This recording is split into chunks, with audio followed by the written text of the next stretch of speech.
الله. السلام عليكم ورحمة الله وبركاته.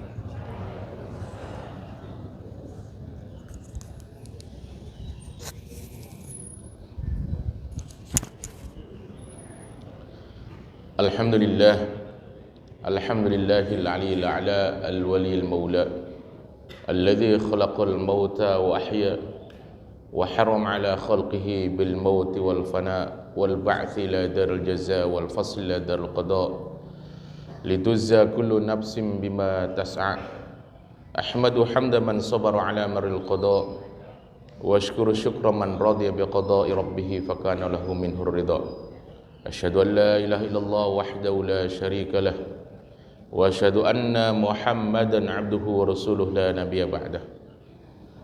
Allahumma salli ala Muhammadin wa alihi at-tahirin wa ashabihi al-mujahidin wa ummati ta'in wa da'in bi ihsan ila yaumiddin wa man da'a bi da'watihi wa sanna bi sunnatihi wa jahada haqqa jihadihi bi amwalihi wa anfusihi li'alai kalimatillah wa jihadi fi sabilillah ila akhir hayati. Wa qala Allah ta'ala fil Qur'anil Karim, a'udzu billahi as-sami'il 'alim minasy syaithanir rajim.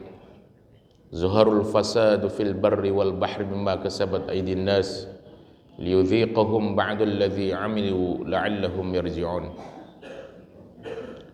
Wa qala Rasulullah sallallahu alaihi wasallam, la yadkhulul jannata man kana fi qalbi mithqala dzarratin minal kibr. Wa qala rajulun ya Rasulullah, ar-rajulu yuhibbu an yakuna thawbahu hasanan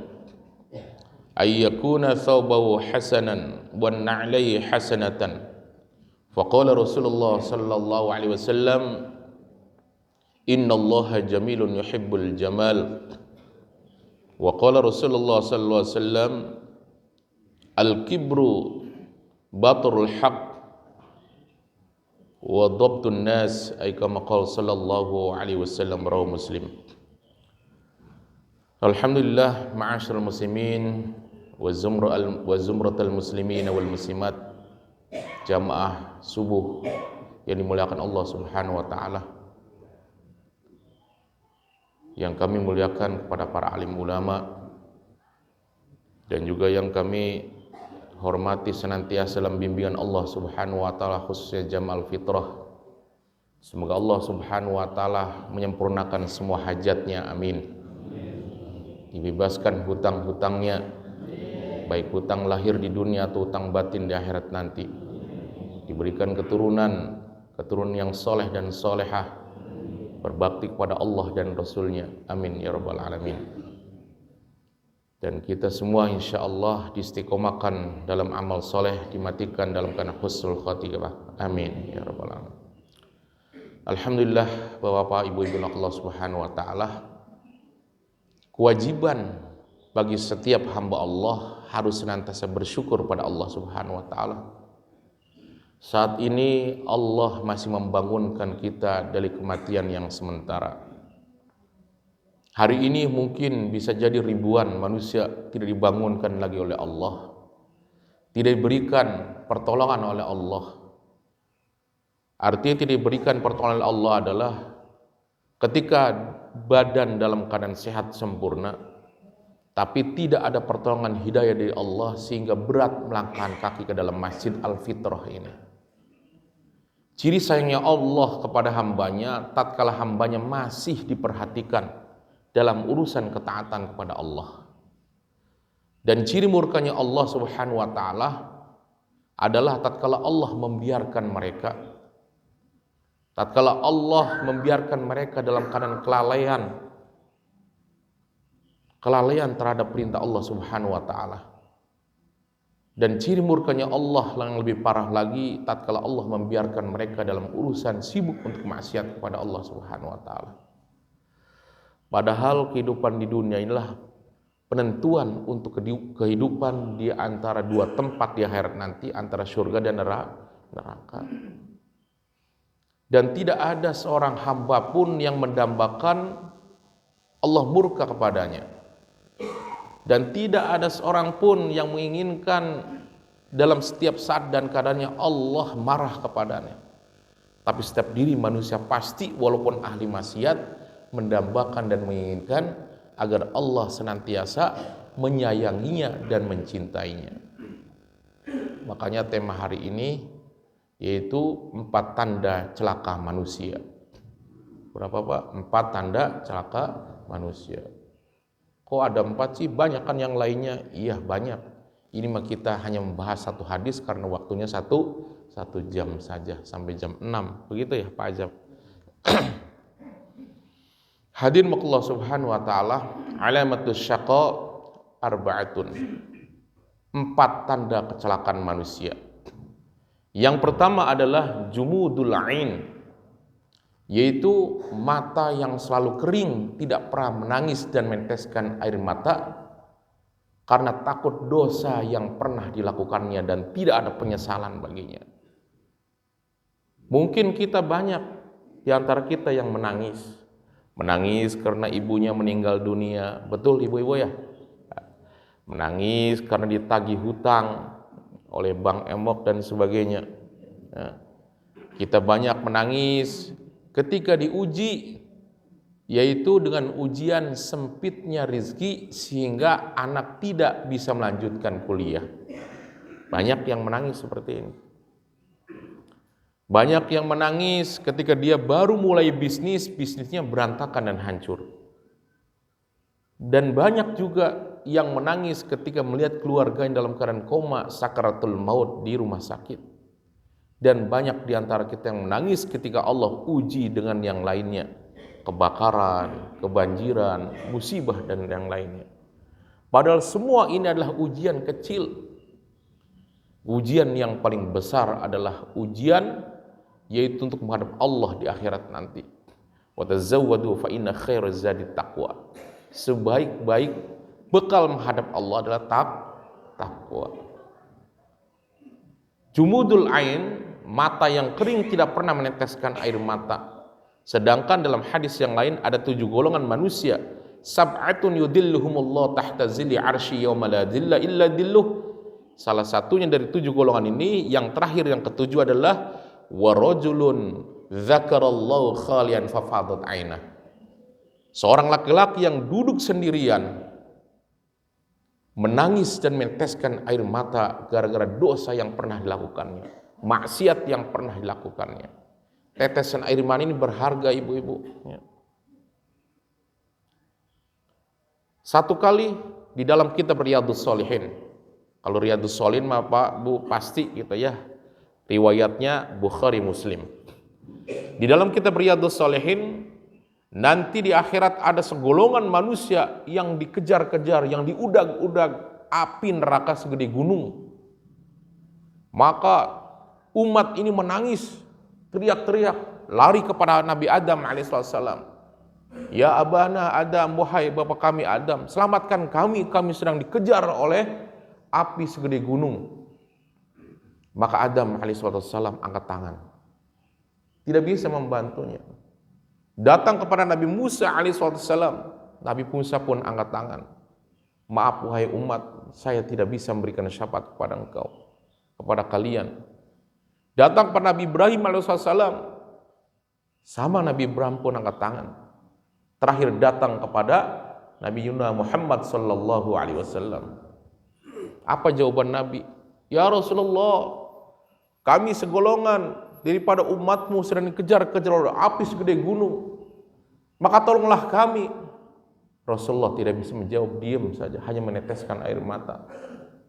Maka datanglah Jibril alaihissalam.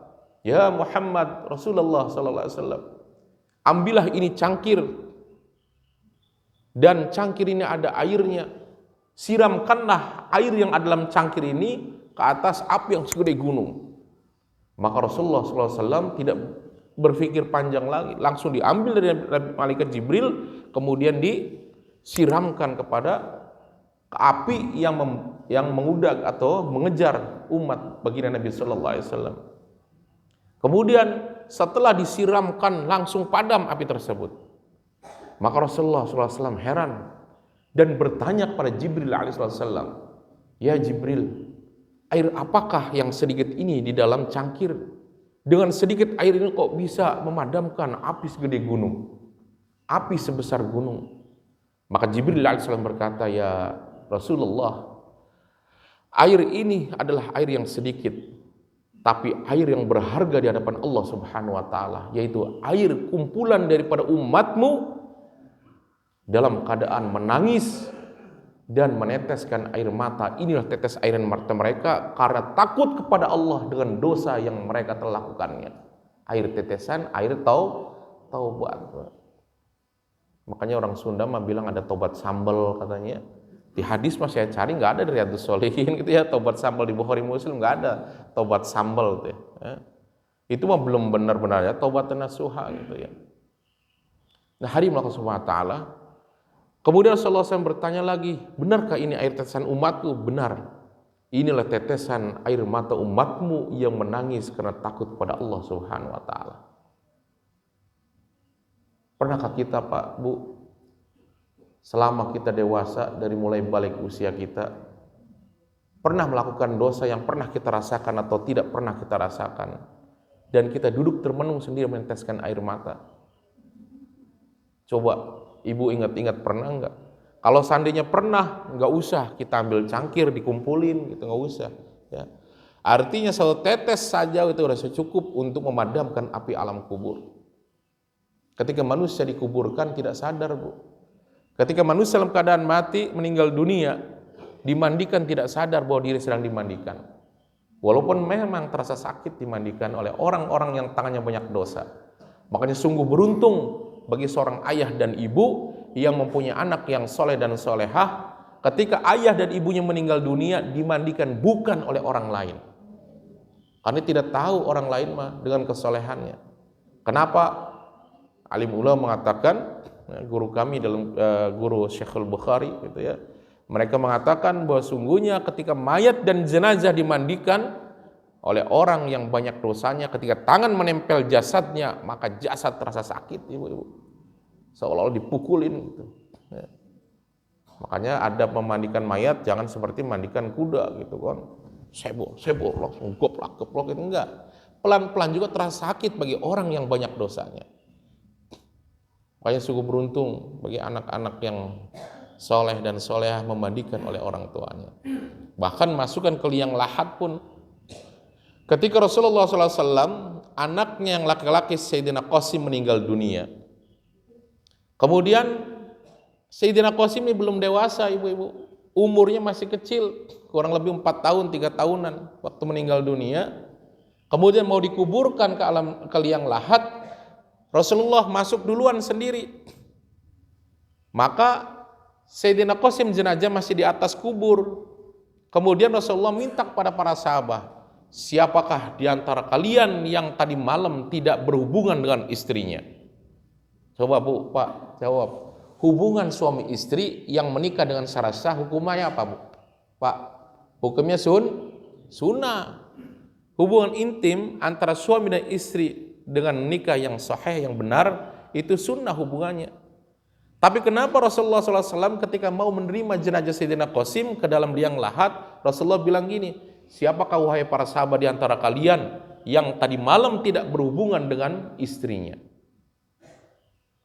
Maka ada seorang sahabat angkat tangan, saya Rasulullah. Siapa? Sayyidina Utsman radhiyallahu ta'ala. Turunlah wahai Utsman ke bawah. Duaan di dalam liang lahat menerima. Kenapa segitu perhatiannya baginda Nabi sallallahu alaihi wasallam ketika menurunkan jenazah, dan jenazahnya pun bukan orang dewasa, masih anak-anak. Karena dikhawatirkan oleh baginda Nabi sallallahu alaihi wasallam ketika tadi malam para sahabat hubungan suami istri, mandinya tidak benar, mandi wajibnya. Sehingga ketika mandi wajibnya tidak benar, maka sholatnya pun tidak sah. Kalau sholatnya tidak sah, dosa besar. Makanya enggak mau tangan yang tadi malam berhubungan dengan istrinya mengangkat Sayyidina Qasim yang jenazah siap masukkan dalam liang lahat. Saking perhatiannya. Artinya apa, Pak, Bu? Tangan yang penuh dengan dosa tanpa dibarengi dengan taubat, ketika megang jenazah terasa sakit gitu. Itu.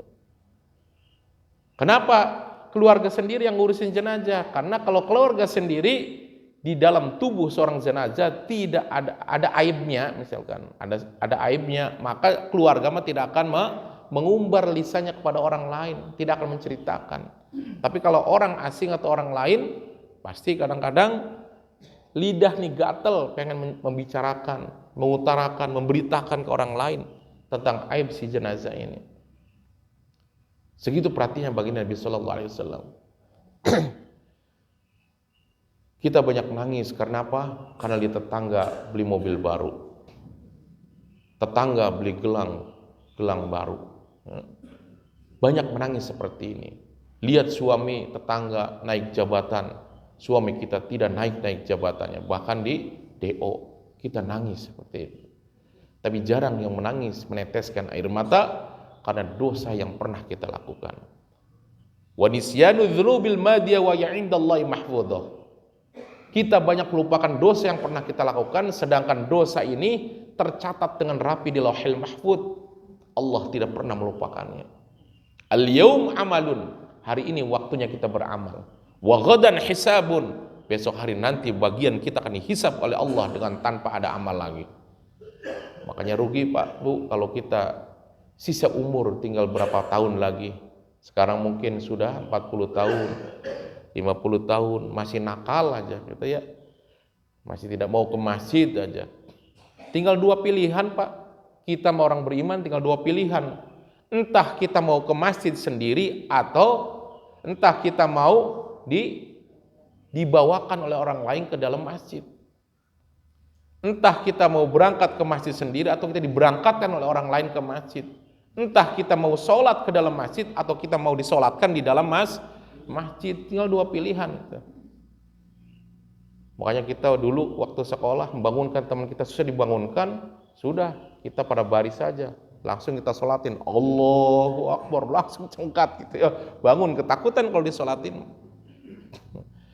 Kemudian yang kedua, sabda Rasul, tanda manusia yang celaka adalah qaswatul qalbi, hati yang keras. Kenapa hati yang keras? Karena sombong bisa jadi. Wala tuzakku anfusakum, jangan menganggap dirimu adalah lebih suci daripada orang lain. Kadang kungewa-ngewannya karena malu ataupun kita pernah dimalukan orang lain sehingga kita merasa tidak enak dengan orang lain, pandangan buruk kepada orang lain, maka orang ini mau berbuat baik gitu. Kita menolaknya, padahal itu adalah kebaikan. Orang kalau dirinya tidak ada kemauan dalam hatinya dalam perbuatan baik, pasti akan datang 1000 alasan. Tapi kalau ada kemauan dalam dirinya, pasti Allah akan datangkan 1000 jalan. Sama 1000-nya mah. Ya. Orang yang tidak ada mau kebaikan dalam hatinya, padahal berbuat baiklah kepada orang lain, niscaya kebaikan kalian akan kembali pada dirimu sendiri. Jadi kalau kita berbuat baik pada orang lain, Pak, padahal sebenarnya ini kebaikan ini untuk kita sendiri, Pak. Tapi kalau tidak ada perbaikan pada diri kita, pasti akan datang 1000 alasan.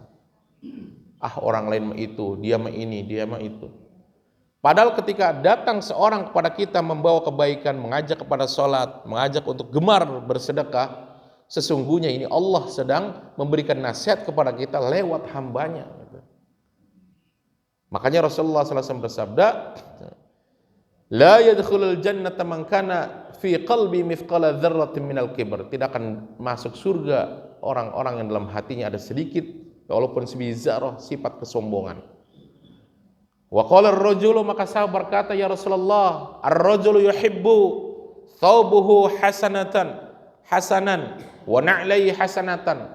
Setiap orang ya Rasulullah, mereka itu mencintai bajunya bagus, sendalnya bagus. Penafsiran yang lain, rumahnya bertingkat, dompetnya berlipat, mobilnya mengkilat, istrinya cantik, 4. Istrinya cantik, bukan istrinya 4 ya. Setiap orang ingin seperti itu, mendambakan seperti itu. Rumah bertingkat, dompet berlipat, mobil mengkilat, istrinya cantik. Setiap orang mendambakan seperti ini. Apakah dia orang cinta dunia Rasulullah? Apa dia termasuk orang yang sombong ya Rasulullah? Maka kata Rasul sallallahu alaihi wasallam, wa qala Rasulullah sallallahu alaihi wasallam, innallaha jamilun yuhibbul jamal. Sungguhnya Allah itu cantik, indah dan menyukai yang indah-indah gitu. Dan surga pun indah, itu bukan cinta dunia, bukan kesombongan. Kemudian Rasulullah SAW bersabda, al-kibru, orang yang sombong adalah batarul haq, dia menolak kebenaran, wa ghamtun nas, dan merendahkan manusia. Itu namanya kesombongan. Yang namanya qaswatul qalb itu ketika dia merendahkan orang lain.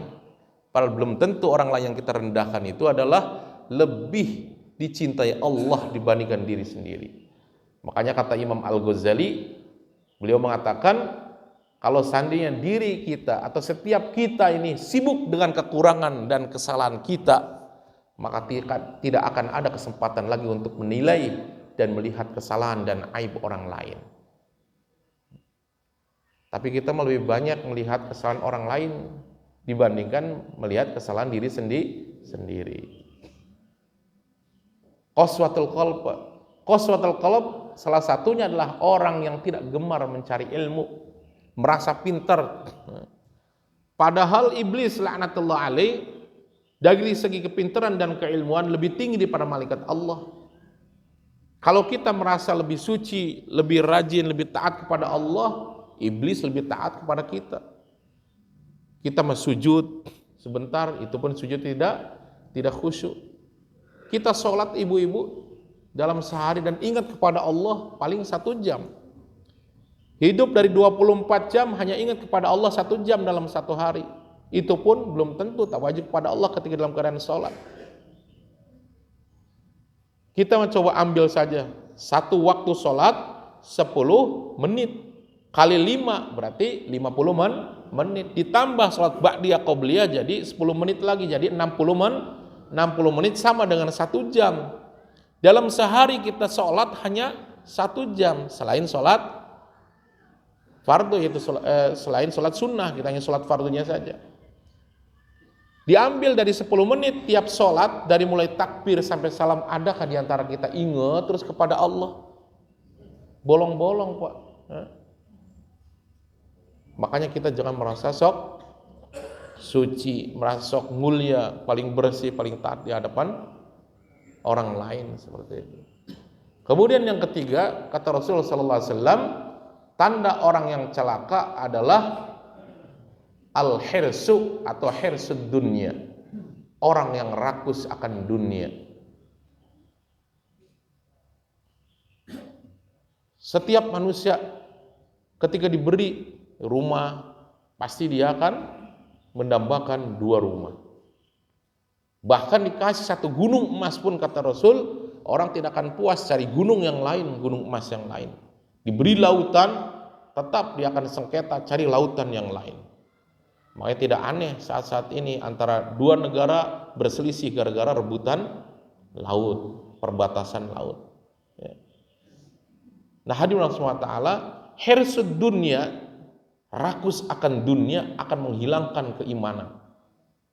Bisa jadi datang rakusnya dunia karena istrinya yang senantiasa menuntut di luar kemampuannya, ataupun karena dia sendiri mencinta dan rakus akan jabatan dan hartanya, sehingga gelap hatinya, tidak menilai mana yang halal dan haram, halal haram hantam.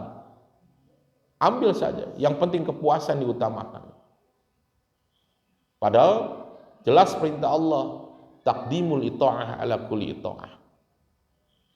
Banyak yang orang hirsud dunia karena meninggalkan perintah Allah Subhanahu wa taala. Banyak orang meninggalkan sholat gara-gara apa? Takut dengan atasannya. Berapa sih gaji dari atasannya? Sedangkan nafas saja, atau dia tidak bisa kentut saja, maaf, kakek saya kemarin tidak bisa kentut, berapa ratus juta dikeluarkan demi untuk mengeluarkan kentut, Pak. Tapi banyak orang yang meninggalkan perintah Allah yang paling utama, yaitu sholat 5 waktu dengan berjamaah. Apabila ingin baik dalam kehidupanmu, perbaikilah sholatmu. Ketika kita masih menganggap beban sholat 5 waktu ini, maka akan terbebani dalam hidup kita. Jadi semua tergantung sholat. Awwalu ma yuhasabu bil abdi yaumil qiyamah as-shalah. Yang pertama kali hisab di hadapan Allah adalah sholatnya, Pak. Ingin perbaikan dalam kehidupan kita dunia akhirat, perbaiki dalam sholatnya. Tapi begitu banyak saudara-saudara kita yang meninggalkan sholat gara-gara jabatannya. Ketika diturunkan jabatan baru menangis, baru ingat kepada Allah. Banyak orang yang meninggalkan sholat gara-gara atasannya takut dipecat, Pak. Lebih baik dipecat oleh atasan dibanding dipecat oleh Allah Subhanahu wa taala. Kalau dipecat dari atasannya, dari kantor itu, maka dia bisa cari kantor yang lebih baik daripada itu, cari kantor yang banyak orang taat kepada Allah dibandingkan dengan kantor yang sebelumnya. Tapi kalau dipecat oleh Allah, Pak, kemana lagi kita lari?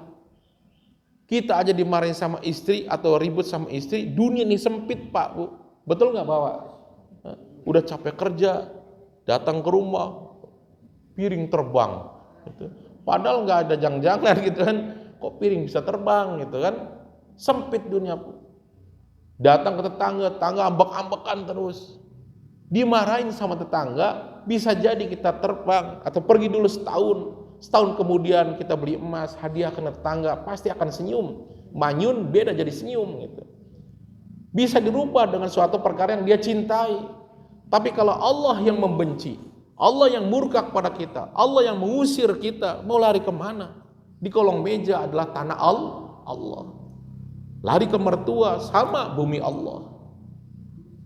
Tapi banyak saat-saat ini umat Islam yang meninggalkan sholat gara-gara apa, Pak? Gara-gara urusan uang. Padahal 50.000 tahun di dalam hadis sebelum kita dilahirkan sudah dijatah urusan keuangan. Depankan Allah akan mendepankan semua hajatnya. Taqdimul hajah ala kulli hajat. Kita mendepankan hajat Allah dan Rasul dibanding hajat yang lainnya, pasti Allah akan mengutamakan seluruh hajatnya. Nah, banyak orang hirsud dunia ini gelap, Pak. Kenapa? Yang didapatkan cinta dunia dibandingkan dengan cinta kepada Allah. Para yang mengatur urusan dunia adalah Allah. Berani-beraninya meninggalkan sholat. Satu waktu ditinggalkan dengan tanpa uzur, meninggalkan sholat, diazab oleh Allah 28.800.000 tahun. Itu di akhirat, belum di dunia dikalikan 1000 hari. Ini dalam hadis, Pak. Meninggalkan satu waktu sholat 28.800.000 tahun diazab oleh Allah Subhanahu wa taala. Makanya ada ulama ini mengikhtilaf ya, Pak, silakan ya. Kita tidak menekankan. Bahkan ada beberapa ulama yang ahli taqwa mah pernah kita tinggalkan sholat 1 bulan, sholat fardu, karena zaman dulu masih mabok gitu ya, meninggalkan sholat, maka lebih baik diqodho. Bahkan sebagian ulama mengatakan lebih baik jangan lakukan sholat ba'diyah qobliyah, lebih baik mendahulukan sholat qodho yang pernah kita tinggalkan. Waktunya bebas sholat qodho. Ada yang seperti itu. Ya. Saya mah nggak usah qodho, nggak apa-apa, nggak usah diributkan lah. Saya mah kenapa, Pak, senang ketika duduk di Masjid Al-Fitrah. Jarang saya menemukan masjid yang setiap subuhnya itu kurang lebih 200 atau 300 jamaah, 300 orang gitu di dalam masjid. Subhanallah. Mudah-mudahan Allah Subhanahu wa taala senantiasa memberkahi khususnya jamaah Masjid Al-Fitrah, baik bapak-bapak, ibu-ibu semuanya. Kemudian yang keempat, tanda manusia akan celaka adalah tulul amal, angan-angan yang panjang. Angan-angan yang panjang adalah keinginan atau dambaan di luar kemampuannya. Jadi kalau misal keinginan yang luar biasa di luar nalar, di luar kemampuan, enggak apa-apa, usaha dan niat mah tidak apa-apa, boleh ya. Saya pengen bikin rumah yang mewah, mau bikin mobil, diniatkan untuk ibadah, menghibur istri, enggak apa-apa. Cuma jangan jadikan angan-angan yang panjang sehingga melupakan segalanya. Niat tidak apa-apa, bagus niat mah. Bahkan ada satu hadis menjelaskan an-niyatu khairu min amali. Niat lebih baik daripada amalnya. Tapi niatnya bukan hanya niat hungkul gitu. Besok niat tahajud tapi nggak pernah tahajud gitu kan. Besok puasa sunnah Senin Kemis, tapi tidak pernah dilakukannya. ada niat tapi ada usaha seperti itu. Tulul amal adalah angan-angan yang panjang, seolah-olah hidup 1000 tahun lagi. Mau ibu-ibu umurnya panjang? Panjang kan 2000 tahun. Jangan ke 2000 tahun. Saya lihat di medsos saja ada yang usianya 200 tahun, ripuh, Pak. Badan tinggal tulang dan kulit saja. Yang dulu ketika senyum semua para gadis mungkin meliriknya. Umur 200 tahun senyum, lari orang itu kan. Umur yang panjang. Kita tidak menginginkan umur yang panjang, umur yang berkah gitu ya. Kalau umur atau usia mas sudah ditentukan oleh Allah Subhanahu wa taala. Tentang kematian, kemudian rizki sudah ditentukan oleh Allah Subhanahu wa taala, jodoh sudah ditentukan oleh Allah gitu. Yang belum ditentukan adalah kita ini apa termasuk ahli surga atau neraka, ahli neraka gitu. Makanya kata Rasul sallallahu alaihi wasallam, la yadkhulul jannata ahadukum bi'amalihi. Tidak ada seorang pun di antara kalian masuk surga dengan amal kalian. Jangan sombong dengan amal. Wah, gara-gara uang saya 2 miliar untuk Masjid Al-Fitrah sehingga masjid jadi makmur. Ya. La yadkhulul jannata ahadukum bi'amalihi. Tidak ada seorang pun di antara kalian yang masuk surga dengan amalnya. Qila wala anta ya Rasulullah. Kata sahabat, apa termasuk engkau ya Rasulullah? Qala bala, betul termasuk aku kata Rasul. Illa ayataghammadiyani Allahu birahmati, kecuali orang-orang mendapat rahmat Allah. Rasul saja tidak menjamin dengan amalannya kecuali dengan rahmat Allah, kayak sayang Allah. Apalagi kita. Makanya penting mengajak orang lain, mengingatkan orang lain dengan kasih sayang dan ikram. Makanya senjata yang paling jitu untuk meredahkan orang yang tidak suka dengan kita, untuk mengajak orang lain surah simpatisan untuk ke masjid dengan cara apa Pak Bu? Dengan cara silih antar ke makanan, antar buah gitu ya. Tiap hari masak sop terus, masak soto terus, yang tangga sebelah mah gitu-gitu terus gitu kan. Tidak pernah diantaran. Nah, ini yang menghambat kita masuk surga gara-gara membiarkan tetangga dalam keadaan lapar. Gagal semua amal ibadah. Dia ahli sholat, ahli zakat, ahli ibadah, ahli sedekah. Amal apapun yang dia kerjakan yang gagal tatkala dia tetangga dibiarkan dalam keadaan lapar. Yang kedua, kata Rasul, yang gagal itu satu membiarkan tetangga dalam keadaan lapar, yang kedua dia durhaka kepada orang tuanya. Sebenarnya adalah orang tua ketika dalam keadaan masih hidup ini adalah sebagai apa? Investasi abadi untuk kita pas sebagai anak-anaknya, menjadikan jaminan masuk surga. Dia ahli sodako, ahli sujud sampai hitam ini kan, ahli sujud terus, ahli sodako, hartanya habis untuk bersedekah untuk agama Allah, tapi dia tidak baik kepada orang tuanya, pernah menyakiti orang tuanya dan membiarkan dalam keadaan menyesal orang tuanya kepada anak yang durhaka, maka siap-siap dengan amal soleh di dunia yang dia akan dimasukkan dalam neraka Allah Subhanahu wa taala. Tulul amal, orang yang berangan-angan panjang seolah-olah hidup 1000 tahun sehingga waktunya habis untuk mengajar-ngajar dunia. Nah, hadirin subhanahu wa taala, setiap amalan harusnya hanya Allah saja yang tahu, Pak. Kenapa? Zikrul hasanatil madiyah wala yadri aqubilat amruddat. Banyak orang yang ketika dia berbuat baik kemudian diceritakan kepada orang lain kebaikannya. Wala yadri aqubilat amruddat, kata Allah, belum tentu amalan baik dia itu sudah saya terima atau saya tolak. Apa kata Allah selanjutnya? Aradtuhu walam yuridni fataraktuhu. Aku menginginkan kebaikan untuk dia, dia menolaknya, diceritakan ke orang lain. Fataraktuhu, aku tinggalkan dia, kata Allah. Dilalaikan. Maka ada seorang datang ke hadapan Allah, ya Allah saya sudah berbuat ini, berbuat itu. Kata Allah, mana enggak ada catatannya. Itu kata Allah. Kenapa? Karena Allah menyuruh kepada malaikat Raqib dan Atid supaya meninggalkan dia, supaya tidak dicatat amal baiknya. Kenapa? Menceritakan pada orang lain. Hampir mirip kata alim ulama, tatkala kita beramal soleh ceritakan kepada orang lain, bagaikan apa? Bagaikan orang yang ketika berbuat amal soleh membuka aib orang lain.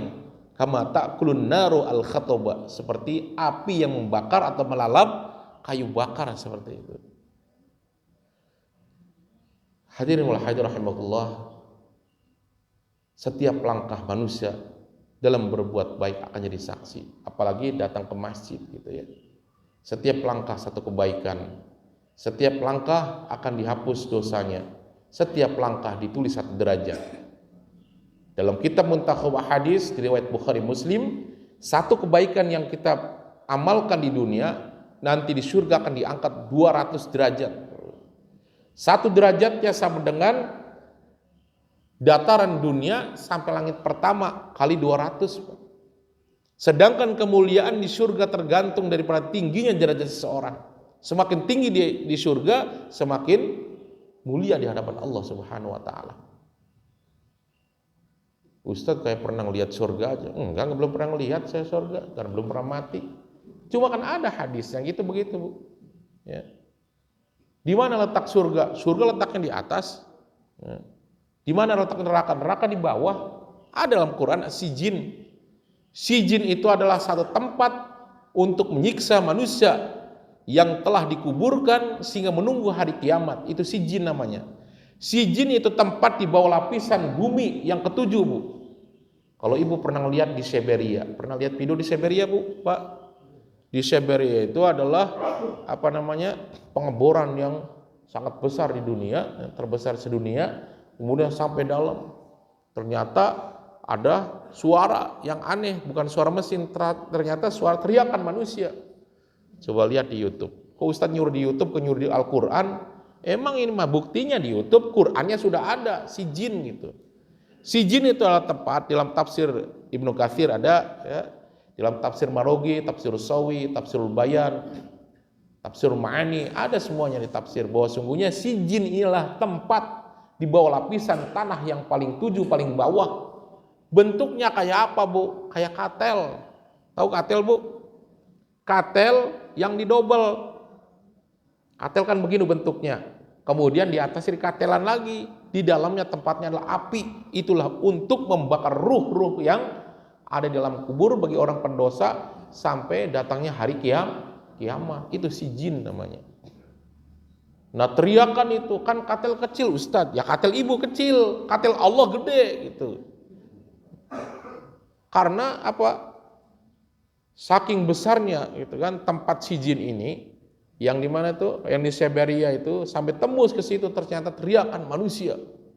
Allahu Akbar, Allahu Akbar. Coba lihat, dengarkan. Ini sesuai dengan Quran, bukan kita nyuruh supaya belajar di YouTube, bukan. Itu ya. Kenapa seperti ibu-ibu?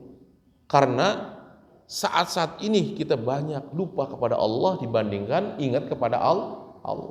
Boleh nggak Ustadz demo untuk merubah negara? Boleh. Demo ada dua, Bu. Ad-demo yang qasimul qismain gitu kan. Demo terbagi menjadi dua. Ada demo kepada manusia, hablum minan nas wa hablum minallah gitu. Kita demo kepada manusia, kenapa tinggalkan demo kepada Allah? Yang enggak ada kan hasilnya gitu. Kalau burung mah dua jangjang, ini adalah satu jangjang ketika dia hablum minan nas. Satu jangjang lagi hablum minallah. Enggak bisa hibar kalau jangjang satunya enggak ada gitu. Demo kepada pemerintahan, ke DPR gitu. Mendapatkan pemimpin yang soleh, mendapatkan orang-orang yang di atas kita itu orang-orang yang soleh, tapi tidak pernah demo kepada Allah gitu. Kapan demo kepada Allah? Bawa bendera one piece gitu hadapan Allah? Enggak. Wudu bangun di malam hari jam 3, demo kepada Allah. Ya Allah, umat saat ini dalam keadaan goncang. Kasihan mereka ya Allah, umat baginda Nabi sallallahu alaihi wasallam. Rasulullah sudah tidak ada di dunia. Ya, demo kepada Allah. Kasihan mereka ya Allah. Tidak ada yang berhak memberikan hidayah kepada mereka kecuali Engkau. Berikan pemimpin yang adil bagi kami ya Allah. Di antara kita banyak yang terzalimi, ini demo kepada Allah gitu. Demo di hadapan pemerintahan. Takbir, Allahu Akbar, Allah. Waktunya sholat lima waktu, tidak ada yang datang ke masjid.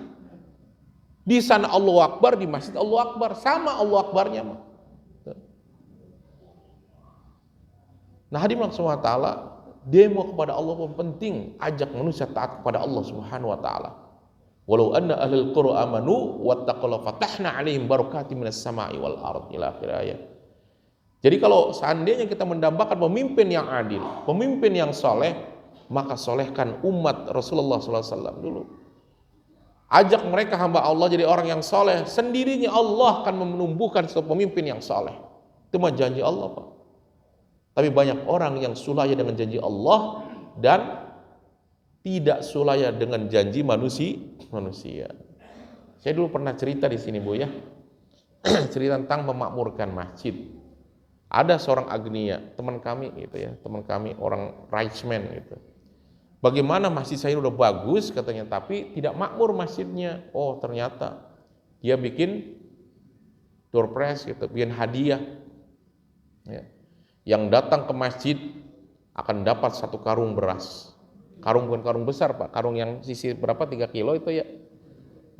Bukan karung besar gitu ya.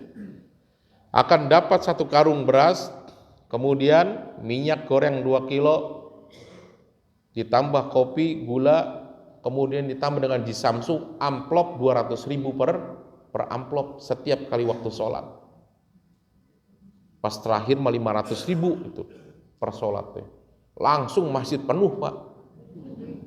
Yang tara ke masjid tukang mabok, Pak Haji, saya usul katanya. Bagaimana di lantai 7 lantai? Ini udah nggak ada tempat. Saya aja sholatnya di paling belakang. Masya Allah. Ajib hidayah dadakan, Bu. Tadi nggak pernah sholat, dia sholat di lantai di teras masjid, dia usul, Pak Haji di lantai aja sampai lantai 7. Ini jamaah udah bludak karena pahalanya gede di depan mata gitu kan, nampak pahalanya gitu. Seperti itu. Ditambah dengan jisamsu, dengan korek gasnya 1 gepok gitu, 1 apa namanya itu ya, per sholat. Dia mikir kan. Bahkan yang kerja di kantor pun dadakan dia cuti. Bilangin katanya, saya lagi sakit, kurang enak badan. Bukan kurang enak badan, kurang enak iman gitu ya. Yang kerja di kantor mencutikan diri selama seminggu, kemudian yang kerja di pasar pun tutup terus ya. Kenapa? Setiap waktu sholat 200.000, yang terakhir 500.000 gitu ya. Kali 5 waktu, bayangan Pak, Bu ya. 500.000 dia habis berapa 100 juta kemarin tuh. Saya hitung-hitung 600 juta. Itu untuk ngetes aja, ngetes iman orang beriman saat ini katanya. 500.000 kali 5 kali 5, 25. Dalam 1 hari berarti berapa, Bu? 2.500.000 ditambah 5 karung beras 1 hari, ditambah dengan 2 kilo minyak kali 5 gitu. Bayangin 2 kali 5 berapa, Bu? 10 gitu, 10 kilo. Ditambah dengan kopi, kemudian gula, ditambah dengan jisamsu 1 bungkus per orang, kali jisamsu harganya berapa? 20, Pak ya? Wah, lihat Bapak Hafid, Bu, Hafid. 1 bungkus 20.000, kali berapa? Kali 5. 2 kali 5 berapa? Nah, hitung aja ya.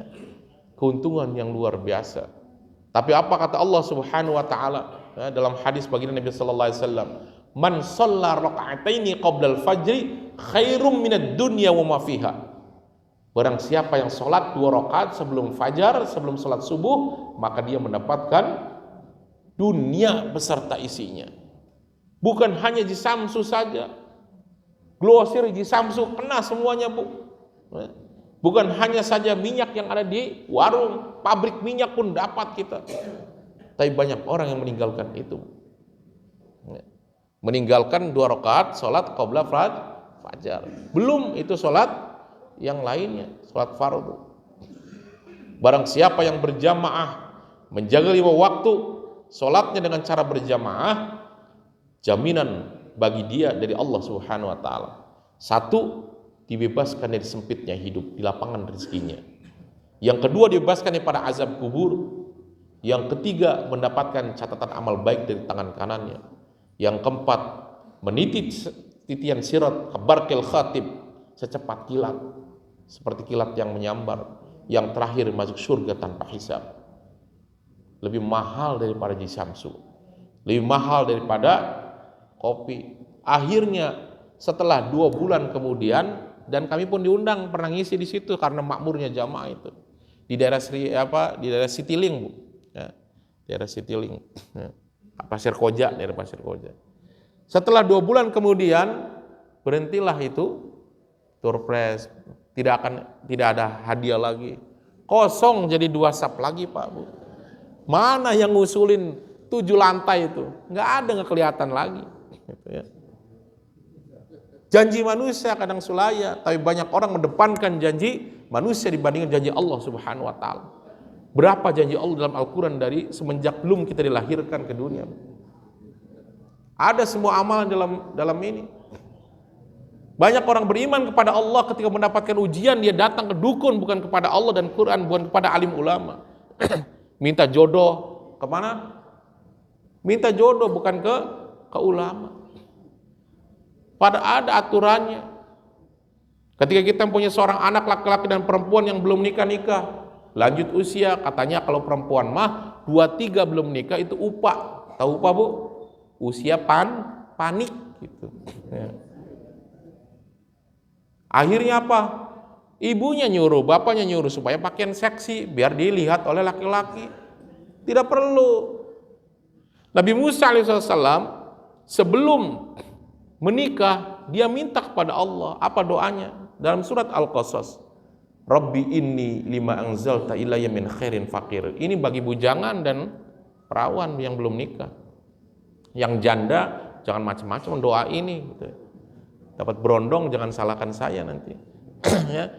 Rabbi inni lima anzalta ilayya min khairin fakir. Rabbi ini wahai Tuhanku, lima anzalta ilayya, apa-apa yang kau anugerahkan kepada kami, min khairin fakir, di semua kebaikan termasuk istri atau suami yang soleh. Ini untuk bagi yang masih gadis, yang masih perjaka.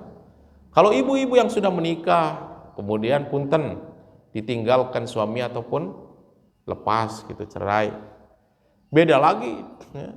Surat Al-Baqarah ayat 106, manang min ayatin aw nunsiya na'ti bi khairin minha aw mithliha. Ya Allah, datangkan lebih baik daripada yang sebelumnya, aw mithliha, atau yang semisal dengannya. Manang min ayatin aw nunsiha na'ti bi khairin minha aw mithliha alam ta'lam annallaha ala kulli syai'in qadir. Nah, ini doa untuk yang sudah ditinggalkan oleh istrinya atau oleh suaminya gitu.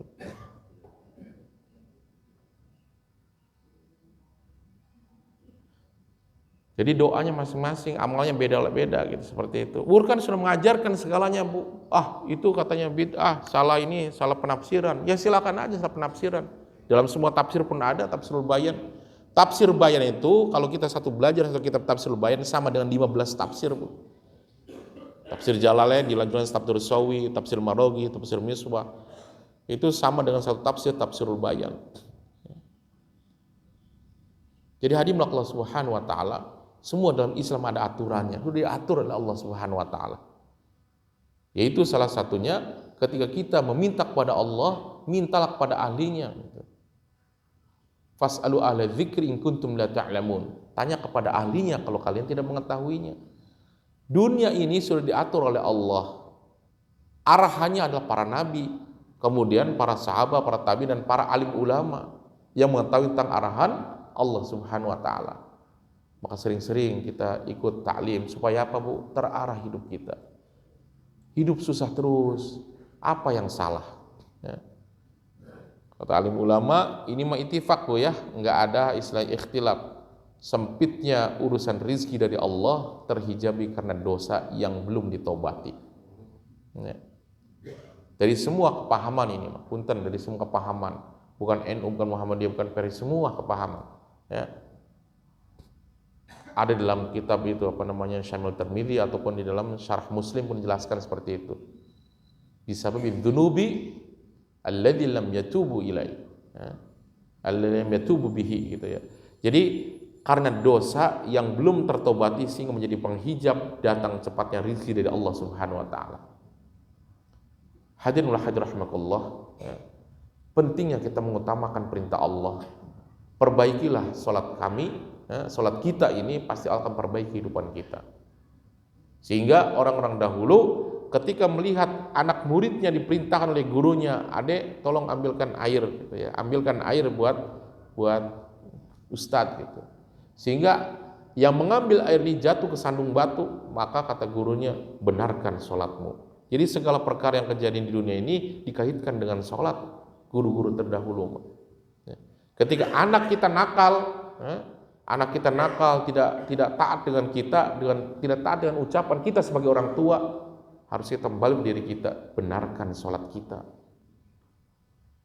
Jadi yang menyupiri dari kehidupan 24 jam dan semua kesibukan atau aspek amalan di dunia tergantung pada sholat kita.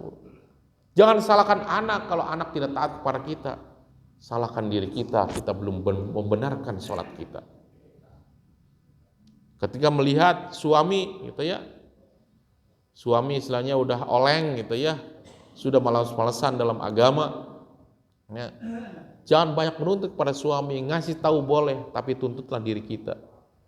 Karena antara suami dan istri adalah ada ta'aluk. Makanya di dalam kitab itu babun nikah gitu ya, di syarahnya ada 2 perkara bagi suami dan istri.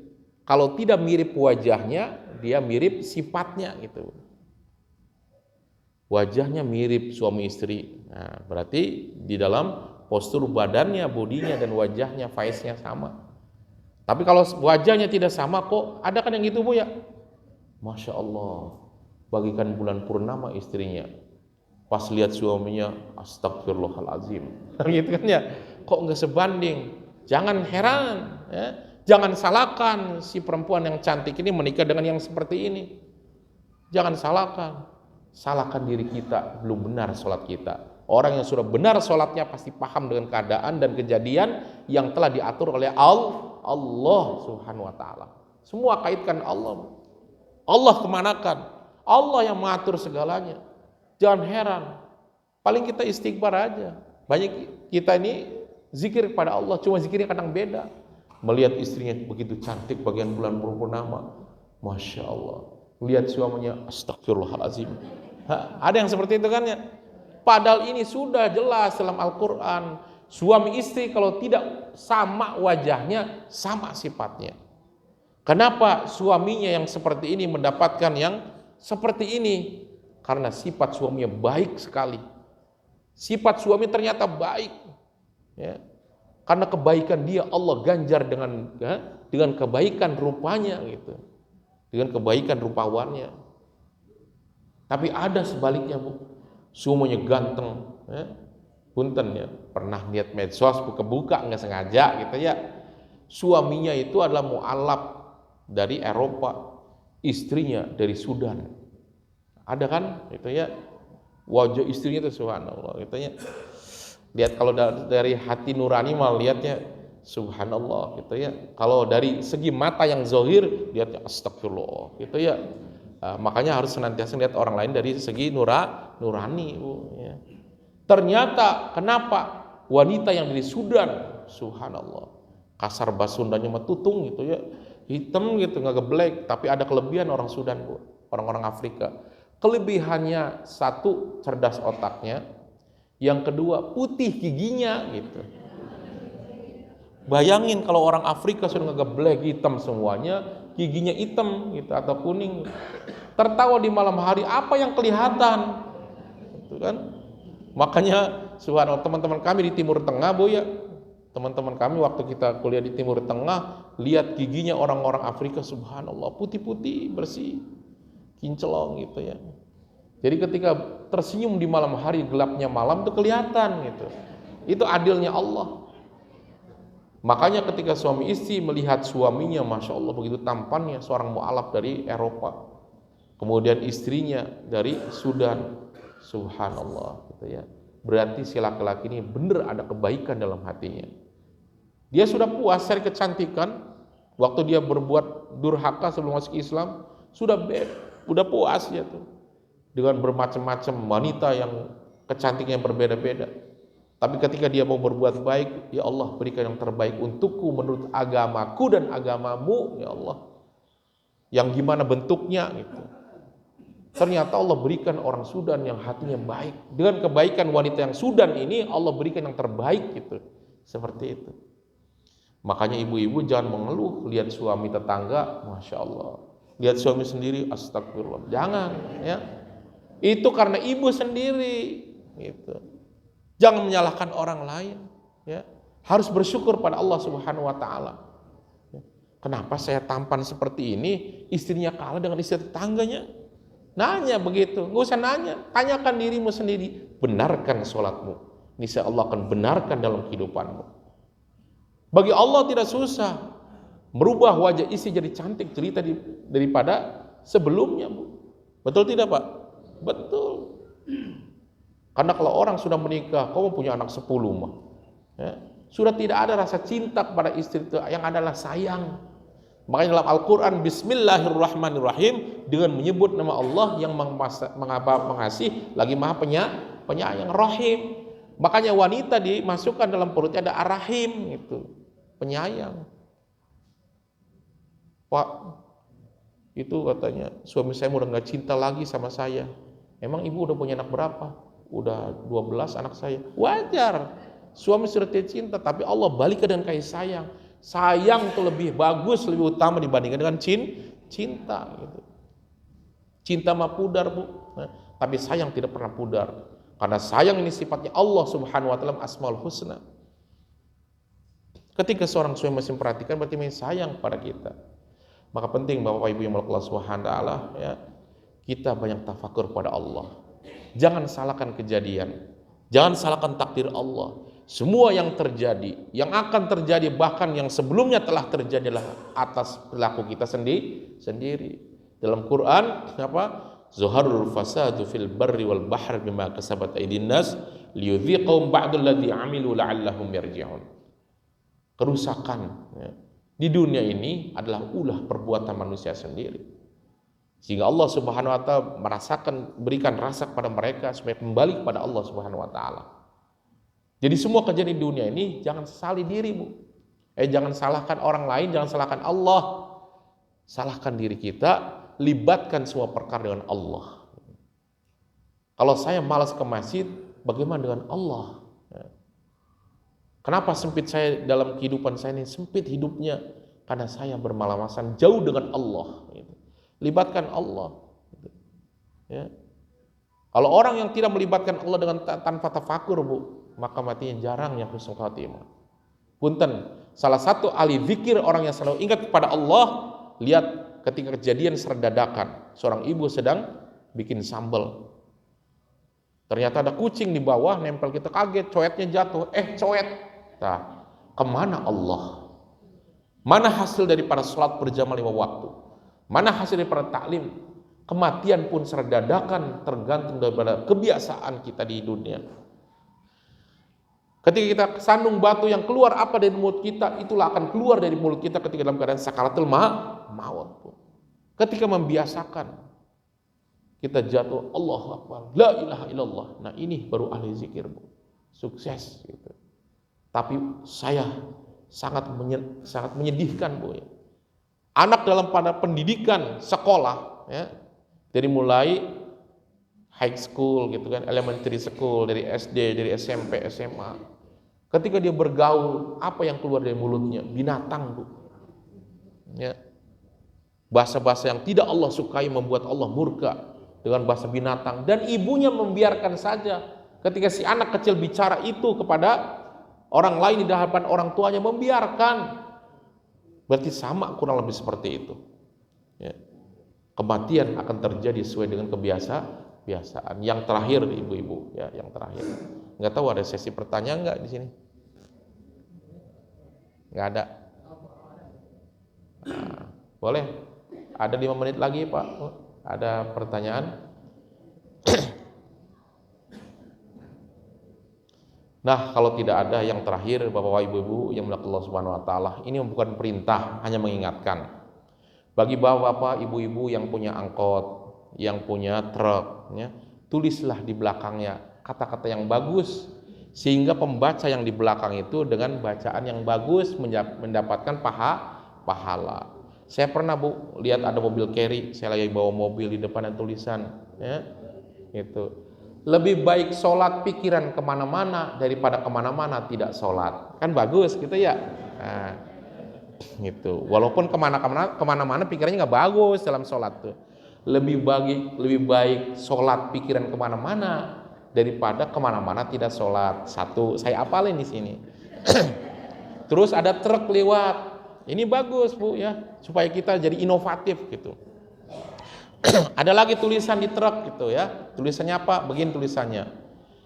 Hidupku di jalan raya, langkahku di jalan Allah. Nah, hebat kan? Jadi membuat orang inovatif. Ini tukang truk Bu. Jangan-jangan bukan sopirnya, ini mah bosnya. Saya bilang yang nulis begini. Bagus. Pas terakhir mau sampai tujuan ada tulisan yang terakhir ini jangan diikuti Bu ya Pak, jangan dihafal ya. Awas jangan dihafal. Kadang bapak-bapak mah cerdas, yang di atas 40 tahun mah cerdas biasanya. Soal beginian mah gitu ya. Ada tulisan terakhir pas mau tujuan mau nyampe, ada tulisan di truk. Tulisannya apa? Tulisannya janda selalu menggoda, istri tetap idola. Nah, jangan dihafal itu mah. Nah. Tapi saya mah susah dihilangkan, tapi jangan diamalkan. Ya. Kalau diulang, nggak usah, Pak ya. Itu. Yang bagus-bagusnya aja, gitu ya.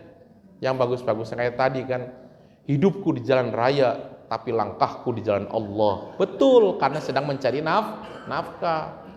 Celaka, meninggal dunia di dalam jalan raya, dia pasti dalam keadaan di jalan Allah. Seperti itu. Nah. Mudah-mudahan pertemuan ini di pertemuan yang senantiasa Allah berkahi Bapak-bapak Ibu-ibu ya. Senantiasa Allah memberikan kekuatan untuk melangkahkan ke dalam masjid. Jangan saya menyesal waktu sehat, jagja kuat, tidak mau melangkahkan ke dalam masjid sehingga keyeup ya. Keyeup pemiring jalannya gitu kan.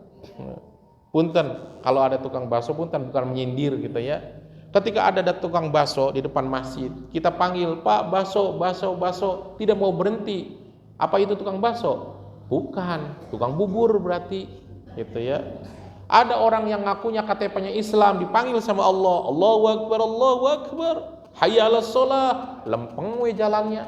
Apa orang beriman? Bukan itu. Apa orang Islam itu?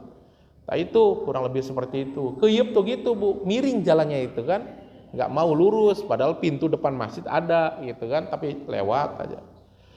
Nah sekarang orang ngaku Islam dalam KTP-nya dipanggil oleh orang Islam lagi. Nah, inilah agamamu Islam, hayu kita sholat, lempeng aja ke sana, gitu ya.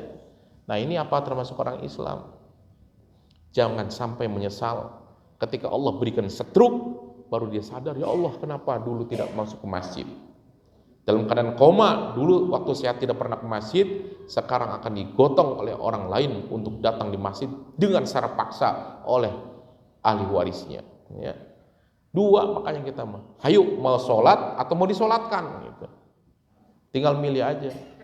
Yang terakhir sekali, ketika seorang ibu susah membangunkan anaknya, bagaimana caranya? Anggap aja rumah kita sedang kebakaran Bu. Adik ayo sholat, udah adzan nih, masih tidur, kita biarkan Bu. Seperti orang kebakaran rumahnya, adik rumah kebakaran, dibiarin. Adik rumah kebakaran, adik lagi tidur Pak, kasihan, ikhlasin aja biar kebakaran gitu, biar tutung. Ada yang seperti itu seorang ibu. Tidak, seret gitu. Adik, ini udah sholat nih, kita ini sedang kebakaran gitu, kebakaran di akhirat. Tidak bangun juga, digotong, dimasukkan ke dalam jamban, ya, diwuduin, kasih tahu. Nah ini ciri seorang ibu yang susah membangunkan anaknya dengan cara seolah-olah rumah itu kebakaran. Jangan sampai kita kebakaran di akhirat. Di dunia saya tidak mau kebakaran, apalagi di akhirat. Itu saja ibu-ibu yang Allah SWT, banyak berdoa kepada Allah. Saat ini sudah alam tidak bersahabat lagi. Di Bali berapa banyak manusia dalam keadaan bergelimpangan, ya, manusia dalam keadaan tenggelam, dihanyutkan oleh Allah, gitu ya. Mudah-mudahan di Al-Fitrah ini subhanallah dalam keadaan aman sentosa Bu ya. Jangan Al-Fitrah saja, seluruh Indonesia bahkan seluruh dunia umat Islam kembali kepada Allah Subhanahu wa taala. Itu saja mungkin yang dapat kami sampaikan. Mohon maaf atas segala kekurangan dan kekhilafannya, kami al-fakir, hamba yang bodoh. Mudah-mudahan dalam bimbingan Allah Subhanahu wa taala dan kita senantiasa dilindungi oleh Allah Subhanahu wa taala dalam semua musibah, baik musibah dunia dan musibah akhirat. Amin ya rabbal alamin. Maka kita tutup dengan doa kifaratul majlis supaya majlis tidak dijadikan masjid yang lalai. Subhanakallahumma wa bihamdika asyhadu an la ilaha illa anta astaghfiruka wa atubu ilaik. Walhamdulillahirabbil alamin. Aqulu qouli hadza wa astaghfiru li wa lakum. Aqulu lakum qawlan karima. Assalamualaikum warahmatullahi wabarakatuh.